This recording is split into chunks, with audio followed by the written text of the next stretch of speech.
Is your sub symbol?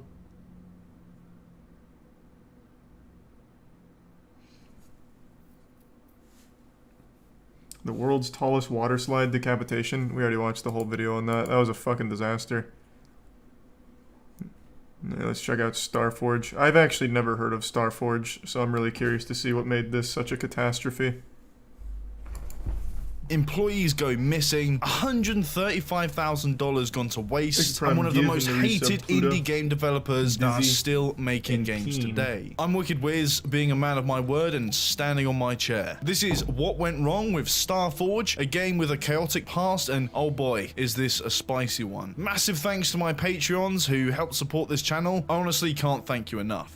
Starforge is, or at least was, a game that came with a lot of promises and delivered on barely any of them. The game itself can easily be described as Minecraft meets Halo, or at least that's how they would describe it themselves, though it would be offensive to suggest it had any of the qualities of both of these games. Don't get me wrong, the game appeared to have some promise, and it was exciting to see an attempt at a more realistic Minecraft-y survival game, with guns, vehicles, PvP, and even going into space and just hanging out on an asteroid. The graphics were and still are terrible. That is not... That... What even Woo! is that? That looks good. good. What is up with my hands?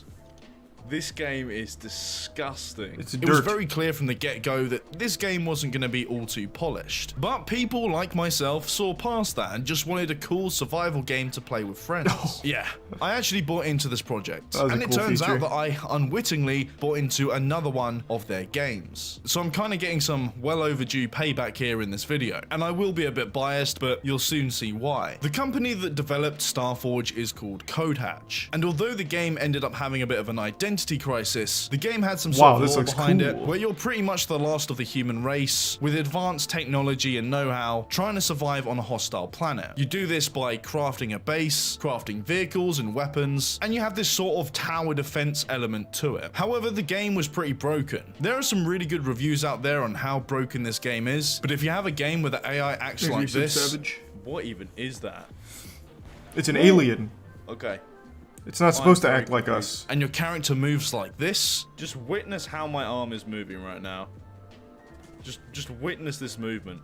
Where for some reason, even on the lowest settings, your frame rate stutters, you can't really say many positive things about the game, at least as it is now. You can now play the game for free, and there's a good reason as to why, but it wouldn't even be worth your time. So what went wrong? Well, our story begins with the company called CodeHatch. Now remember this name because it's one to be wary of. On their website, we can see the two co-founders for Starforge, Will Swarin and Steve Smalley. According to these two lads, they've been coding since the age of 10 and have both been at it every day since. So these guys must be absolute master game developers. I mean, it definitely shows. Quite literally copy and pasting your bios on your main company website and not even changing it still to this day of recording really does say a lot about this company already. Sounds like they're very passionate. Was not their first project. They already worked on a game called Silas, a Mario Kart inspired racing game with combat that you can still download from their website, and I'll be honest, it's a goofy bit of fun. If you've got nothing better to do and you feel like playing a Mario Kart game with an identity crisis, then I highly recommend it. Anyway, CodeHatch was founded in February of 2012, and in May would tease Starforge on Reddit in r/gaming, which honestly got a lot of good feedback. It was clear that this was a work in progress indie game. It didn't look the best, but it had a lot of promise. People liked the overall premise of the game, and soon it gained a following. And this following would begin to emerge on their forum, which unfortunately we can't even see today. On the 25th of October 2012, CodeHatch started a funding campaign for Starforge on Indiegogo. Originally having a goal for just $75,000, they... Indiegogo. It's Kickstarter, but even more scams somehow.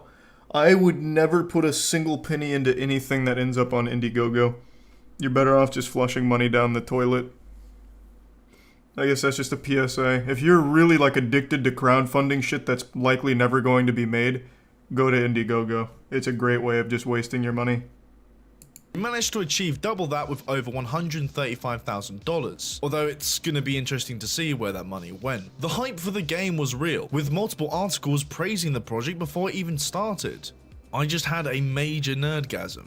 from Notch. Ugh. Their vision for the game was as follows. For Starforge? Starforge was inspired by Halo, Warcraft 3, Borderlands, Terraria, somehow, and Minecraft. It borrows elements from the RTS, FPS, RPG, voxel builder, tower defense, and physics sandbox genres. We are building a dark and serious universe and want the player to live out their own unique story on a procedurally generated planet. They also had a bunch of cool sounding features that would only help I love the sell turret idea here of the game, such as it's just procedural the weapons, player model similar to holding it, Borderlands, clipping through procedural infinite the voxel cockpit. terrain, the ability to go to space, That's cool. physics sandbox, physics movement, which means your character actually walks with footsteps rather than a moving hitbox with animations, customizable characters, resource and economy, vehicles and turrets, and finally, multiplayer. So all of this sounds pretty good, but the best bit about the Indiegogo page were the rewards. The under $100 tiers are pretty straightforward. You just get more copies of the game, you can get t-shirts or special in-game loot. But going beyond $100, things get a little bit weird. You can get your name in the credits for $150, an autographed poster for $250, a name on a robot or NPC for $350. Even better, you can get your name on a non-existent town, base, mountain, as well as a prominent name in the credits for just $1,000. This is fucking awesome. Seems like a fair price, but it doesn't end there, because finally, wait, I want to play this you can now. become This a gameplay is developer selling me. and work at this company for as little Holy as shit. $10,000. Forget about getting paid to do work. You can pay them to do your job. I'm glad to say that no one paid for This the game looks like something you'd see in like an reward, Adam because Sandler honestly, movie my when one of their faith kids in is playing a humanity video would game in the reduce background. significantly. But Just I one of do those feel made up bad for the games. 4 people who dropped they didn't feel like $1,000 paying on for this rights. project and got absolutely bugger all for it. Either way, this was a successful crowdfunding project, and everyone was hyped to see what would happen next. This now brings us on to the development of the game. Yeah, actually, before I forget, I am boy. actually going to go on their website. I want to get a download ready. This looks like a really fun, Work at shitty this game. We company. can play it on Bad Game Night. It's Starforge, right? Yeah. Hold on. Okay. Does this get weird? With a concept already in alpha, Codehatch were able to give out versions of the game to backers of the project. Although it wasn't pretty and quite clunky, the game clearly had a lot of potential to become something great, and people were really looking forward to it. In November of 2012, they worked on fort defense mechanics, movement, and an infinite terrain. And they later stated that there would be a massive update to the game. And this is what they said: "We want to thank everyone for their patience in waiting for this. We are now aiming for the next major Starforge update to release early in January. Development has been well, but we are running behind on our earlier estimate due to us wanting to put more polish on our upcoming features. It will contain multiplayer, procedural weapons, physics movement overhaul, optimization, fort defense, resources, better AI." So these guys, already a bit delayed, were promising a lot within a short period of time. Remember, this is November of 2012, and they're promising something just in a couple of months. It's one thing to build all of this, but it's another to test it and fix the bugs. Also, not to mention, it's coming up to the holidays, so people will be having some time off. In the year of 2013, January saw no update on these promises. This would become a recurring theme, but even worse later down the line. Pro tip to anyone working on a project: don't overpromise, because you're most likely going to underdeliver. Now, Promises is what gamers love. Switch focus Keep on their overpromising. objectives with a blog post titled "The Desert Outpost," where they would start work on a fort defense mode. Remember, this was promised in January, and there was no mention of better AI, physics movement overhaul, multiplayer, or procedural weapons. What it sounds like to me is that this is an inexperienced team who don't have a realistic understanding of their capacity to do things. And a month after that, things get a bit crazy because Starforge was released on Steam Early Access. On its own, it doesn't sound too bad, but there was no prior warning to this or announcement to their community. It was just released. On Indiegogo, they did say that this game was going up on Greenlight and successfully making the cut in November of 2012. But there was no real mention of when it would actually be released. And to add to this, none of the new updates that were promised for January were implemented. So we now have an early access of the game that's still in alpha. Things were already starting to slip,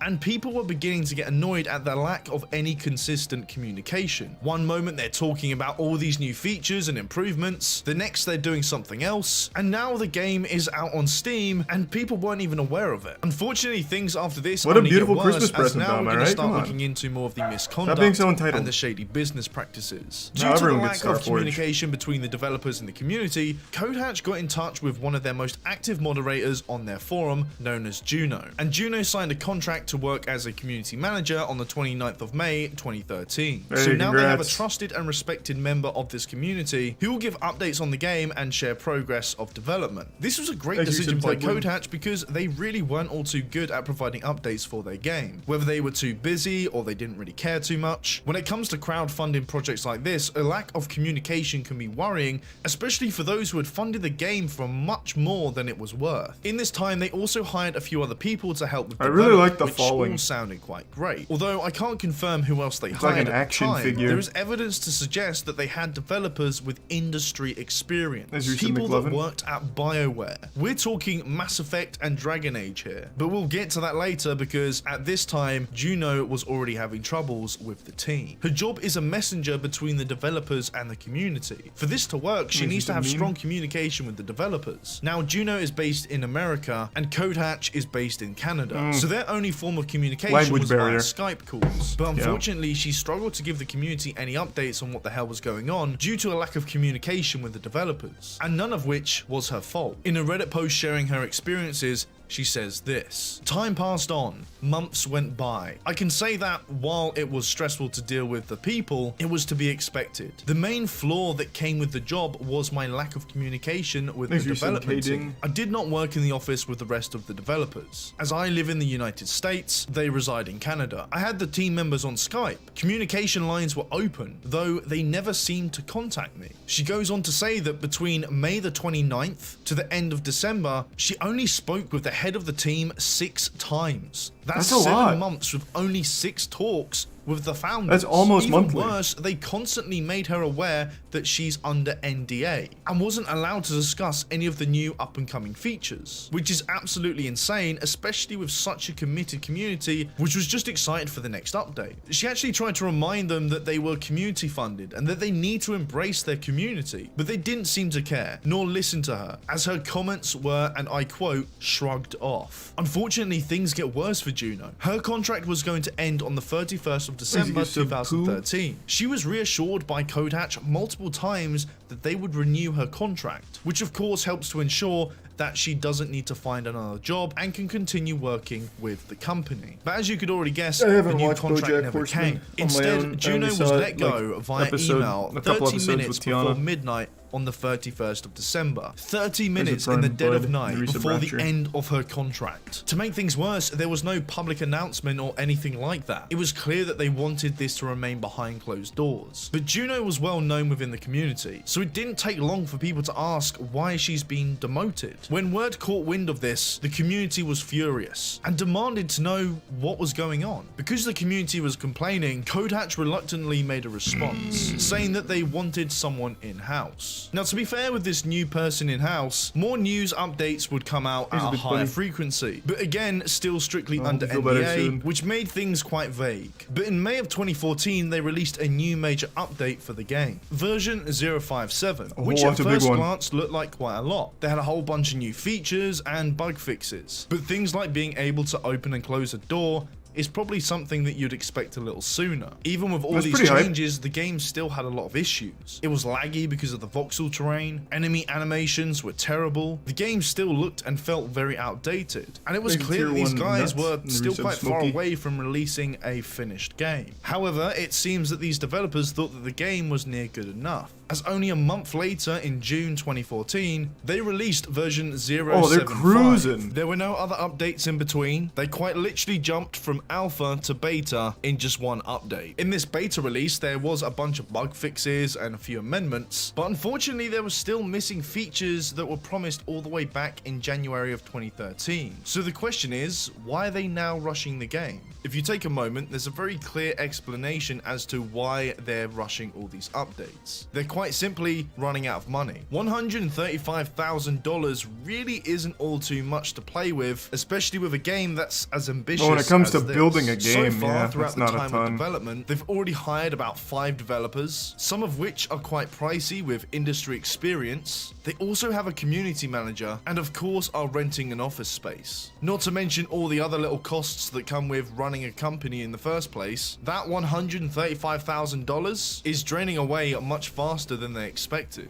At this point, it really goes to show that these guys don't really know how to run a company. I disagree. Or at least have an It idea seems of how much pretty it's going to good. cost. But if you thought things were already bad, it gets worse, as the in-house community manager disappears without a sound, and the community are left there scratching their heads, wondering what the hell happened. At this point, people are quite suspicious of CodeHatch, and a well-known user in the forum called Dan Velka did some digging to find out what happened to this missing community manager. Looking through publicly available sources such as Facebook and LinkedIn, he figured out who the community manager was and found that they had left the company, leaving this comment. Digging even further, they found out that they also replaced their more experienced developers with junior developers. Of course, no disrespect to these junior developers, but clearly something was wrong. All of this, yet again, was done under the radar, and with this evidence, the community finally snapped, and a riot was formed within the forum. But how did CodeHatch respond? Well, they did what any secretive autocracy would do, and silenced any conspirators who agreed with this post, which included Dan Velka and Juno. Now, these to be people fair, weren't just that's bad. like the Their optimal way of account- handling any kind of problems on the internet. The optimal strategy when you fall into like some kind of controversy is just plug your ears and ignore it. And if you're a streamer, ban anyone that mentions it. That shit actually fucking works. It's crazy. So yeah, if you guys ever find yourself in hot water, just ignore it and ban anyone that acknowledges it. Easy. Along with many others, was straight up deleted. And because of this, every single post ever made by any of these accounts was completely wiped, which also included all of Juno's news, update logs, and community posts, all of which was important documentation of the project. All of it now gone. Now you can probably understand how much of a ball ache this video was to research. Later on, with the dust somewhat settled, and with a disgruntled community, CodeHatch continued to develop and make more rushed updates, adding new random things to the game which were either broken or poorly implemented. The game still had a lot of performance issues due to their unoptimized voxel terrain system, which was just left in the game because they simply didn't know what else to do. According to them, they tried to fix this issue, but eventually just gave up. And at this point, the game had no real direction to it whatsoever. It wasn't really clear if this was meant to be a fort defense or Minecraft but in space kind of game, or if this was meant to be something more like Rust, where you just go around, you build your base and survive on a server. There wasn't really that much consistency with the look and feel. It just felt like things were being thrown into the game, and pretty lazily at that. In September of 2014, they came out with the full release of the game, with all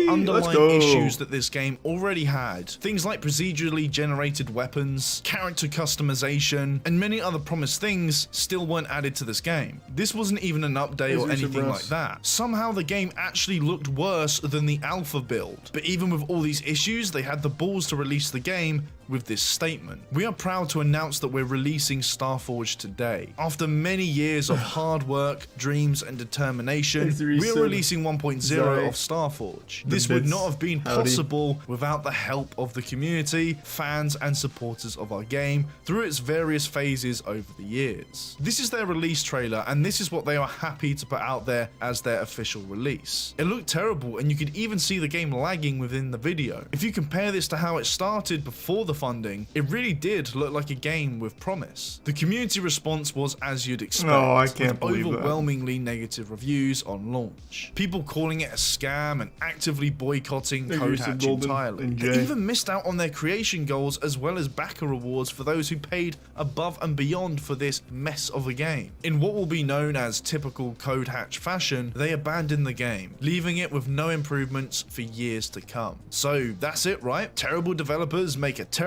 game and treat their community like absolute garbage. Well, it goes from pretty bad to downright insulting, as in 2015 they released an alpha version of a completely new game that nobody knew about, called Reign of Kings. Kings. I unwittingly played this game back in the day. It was terrible, but being a Chivalry Medieval Warfare fan, I bought into the scam and didn't even realize it was from the same developer. It was essentially a knockoff of Rust, but medieval, with the weird body physics from Starforge and even weirder character customization. Oh, this looks fucking awesome. Was in Starforge. They quite literally abandoned one game, leaving it unfinished, along with their once committed community and backers to work on this, acting like nothing bad happened at all. The Starforge community was rightfully mad about this, and came together to get a refund and even remove Starforge from Steam entirely. Amongst this outrage, a statement from one of the founders, Will Scorin, was posted on r/Starforge, saying that Starforge deeply humbled us. We had worked on it for 4 years and we believed we learned from our mistakes, as it was our first real game. We do not believe we can further optimize Starforge in a noticeable way due to the raw requirements of the voxel terrain system. We spent 2 years trying to optimize it to the best we could, including rewriting it a couple of times. However, eventually further optimization became like squeezing a drop of water out of a dried up sponge. The servers were heavily hampered by the terrain's constant need to generate as well, and this is part of why they had trouble at times. Now, firstly, the response is far too late and only came about when the community started petitions for refunds. Secondly, the statement that they had learned from their mistakes is total BS, as Reign of Kings, in true Codehatch fashion, was abandoned for something else. These guys are literally this meme.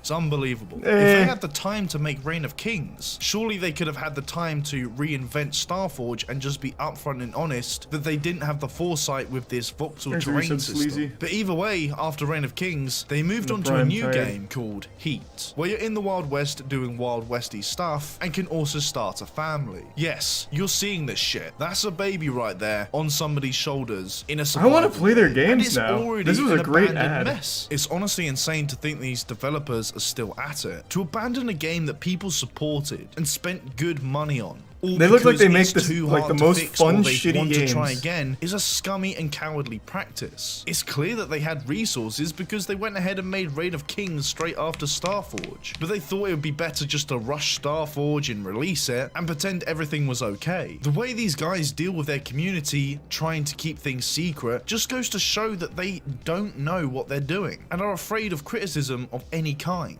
Deleting well-known community member accounts to hide facts, hiring too many people in one go without realistically calculating their budget, rushing updates, forgetting or ignoring rewards for supporters, and finally releasing an unfinished game that bombed so hard that eventually it was taken off Steam. All of this is what went wrong with Starforge. And to be honest, this isn't just about Starforge. This is about Codehatch. So remember the name, remember the logo, and beware. Thank you so much for watching. More like and another massive thanks to my Patreons who helped to support this channel. It honestly means a lot. But anyway, I'll see you guys in the next one, where I stand outside your house. Alright, let's take a peek. I want to see Codehatch now. Hold on. What else have they made? Alright. Can I search by developer?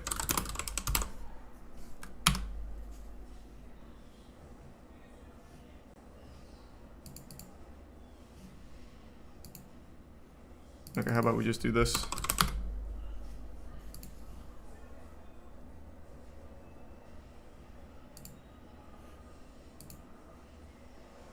Man, what the fuck? They only have 2 games on here. Wait, I own Reign of Kings?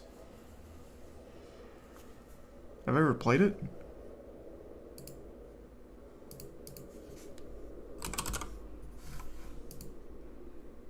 Oh my god, I played almost 2 hours of this. When? Did I make a video on it or something? I played it in 2015.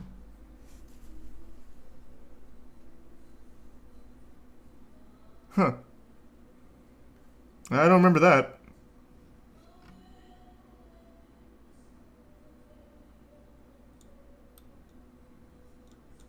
You were a backer for it, I believe. I am proud to say I've never once put $1 into any crowdfunding projects, and I never will. Thanks, Resub Hyper.